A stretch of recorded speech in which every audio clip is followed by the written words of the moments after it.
Karimnagar parliament ఎన్నికల సమరం కొనసాగుతుంది. అయితే గత కొద్ది రోజులుగా అభ్యర్థులంతా కూడా హోరాహోరీగా పోటీలో తమ ప్రచారాన్ని ముమ్మరం చేస్తున్నారు. ఇప్పటికే ఎన్నికల తేదీ దగ్గర పడ్డ కొద్దీ ప్రజలను కలుస్తూ వెళ్తున్నారు. అయితే ప్రస్తుతం మనతో కాంగ్రెస్ అభ్యర్థి పార్లమెంటు స్థానానికి పోటీ చేస్తున్న వెలిచాల జగపతిరావు తనయుడు వెలిచాల రాజేంద్రరావు మనతో ఉన్నారు. అయితే దివంగత వెలిచాలరావు తనయునిగా వెలిచాల కుటుంబం నుంచి ప్రస్తుతం కరీంనగర్లో పోటీలో ఉన్న రాజేంద్రరావు గారితో మాట్లాడదాం. సార్ చెప్పండి, కరీంనగర్లో మీ ప్రచారం ఎలా సాగుతుంది? బ్రహ్మాండంగా నడుస్తుందండి. అంటే ప్రధానంగా మీరు ఒక నేపథ్యం నుంచి వచ్చిన మీ తండ్రి గారు ఇక్కడ సేవ చేశారు. జగపతిరావు గారు తనయ్యగా మీరు మొదటి నుంచి కూడా పోటీలో ఉన్నారు. కరీంనగర్ ప్రజలు గతంలో ఆదరించిన మీ కుటుంబాన్ని ఇప్పుడు ఎలా స్పందన ఉంటుంది? బ్రహ్మాండంగా ఆదరిస్తున్నారు. మాకు అవినీతి మచ్చ మరక లేదు. తప్పకుండా ఒక మంచి నాయకుడు దొరికినాడు. మాకు కావాల్సిన పనులన్నీ జగపతిరావు గారు లాగే డైనమిక్గా ఎట్లా జగపతిరావు గారు పనులు చేసినారో అట్లా చేస్తాడు అని చెప్పి ఆశిస్తున్నారు. ఇంతకుముందున్న నాయకులు గంగుల కమలాకర్ కానీ, బోయినపల్లి వినోద్ కుమార్ కానీ, బండి సంజయ్ కానీ పెద్ద ఫెయిల్యూర్స్ కాబట్టి చాలా హోప్తోని నన్ను రిసీవ్ చేసుకుంటున్నారు. టికెట్ విషయంలో చాలా ఆలస్యం జరిగింది. మీకన్నా ముందు ఇటు బీఆర్ఎస్ కానీ బీజేపీ కానీ గత కొద్ది నెలలుగా వాళ్ళు ప్రజల్లోకి వెళ్లారు. ప్రధానంగా అధికారంలో ఉన్న కాంగ్రెస్ పార్టీ తరఫున మీరు పోటీలో ఉన్నారు కదా, ఈ గ్యారంటీ అమలులకు సంబంధించి 6 గంటల్లో ఎలాంటి స్పందన ఉంది? ఇంకా ఇంప్లిమెంట్ కావాలని చెప్పి ప్రతిపక్షాలు ఆరోపిస్తున్నాయి. దాన్ని ఎలా తీసుకోవాలి? ఒలింపిక్స్లో ఎప్పుడన్నా చూసినప్పుడు, అథ్లెటిక్ రేసెస్ అయినప్పుడు, హార్స్ రేసెస్ అయినప్పుడు 90% ఏదైతుందో వెనుకకెళ్ళి వచ్చిన గుర్రం గెలుస్తుంది. ముందురికిన గుర్రం ఏదైతుందో నెరివడుతుంది. నెరివడి ఏదైతుందో అది వెనుక పడుతుంది. వెనుకకెళ్ళి వచ్చిన గుర్రం ఏదైతుందో ముందుకెళ్ళిపోతుంది. వెనుకకెళ్ళి వచ్చిన అథ్లీట్ ముందుకెళ్ళిపోతుంది. మాకు కొంచెం లేట్ అయిన మాట వాస్తవమే, కానీ మేము పరిగెత్తినట్టు మా పరిగెత్తుడు చూసి వాళ్ళు మధ్యలోనే ఆగిపోయినరు, నెరివడ్డారు, ఆగిపోయినరు. మేము ఉరుకుతూనే ఉన్నాం. అంటే ఆరోపణలు తీవ్రంగా వస్తున్నాయి కాంగ్రెస్ మీద. ఇటు ప్రొక్యూర్మెంట్ జరగడం లేదు, పంటలకు సంబంధించి పంటలు ఎండిపోయాయి, సాగునీరు అందడం లేదు, అనుకున్న సమయానికి ప్రజలకు బోనస్ కూడా ఇవ్వలేని పరిస్థితిని పోస్ట్పోన్ చేసినట్టు. దీన్ని మీరు ఎలా తీసుకుంటారు? ఎలా ప్రజల్లోకి చెప్పలేదు?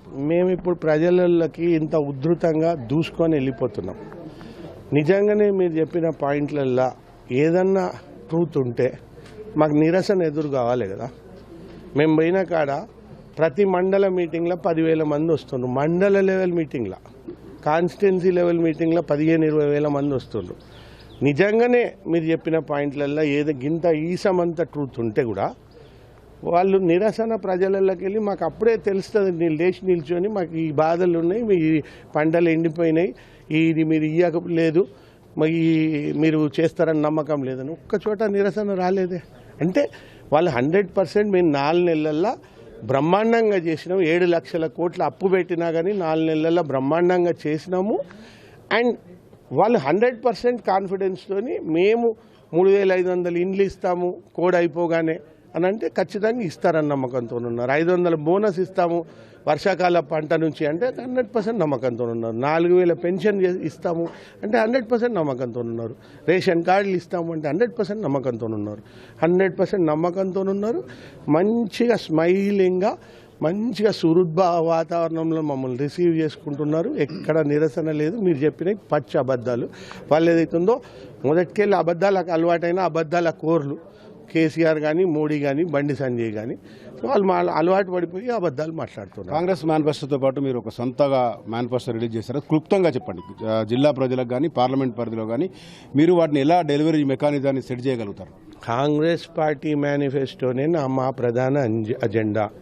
కాంగ్రెస్ పార్టీ గ్యారంటీలే మా ప్రధాన ఎజెండా. అది కాకుండా నాకు దేవుడు కొన్ని శక్తి సామర్థ్యాలు ఇచ్చినాడు, కొంత స్తోమత ఇచ్చినాడు. నేను అది ప్రజలతో కొంత మేరకు ఉడత సాయంగా వాళ్ళతో పాలు పంచుకోదలుచుకున్నాను. ప్రతి సంవత్సరం 15 కోట్ల రూపాయలు నా స్వయంగా సంపాదించుకున్న పైసలు కొంత మేరకు ప్రజలకు అవసరం ఉన్న విషయాలలో స్పెండ్ చేయదలుచుకున్నా. దానికి నేను 15-20 పాయింట్లు రాసుకున్నా. ప్రజా అవసరాలు ఏముంటాయి, ఆ ప్రకారం చేద్దామని. ఫర్ ఎగ్జాంపుల్ 40 మండలాలు ఉన్నాయి, 40 మండలాలకు 40 అంబులెన్స్లు ఇవ్వదలుచుకున్నాను నేను.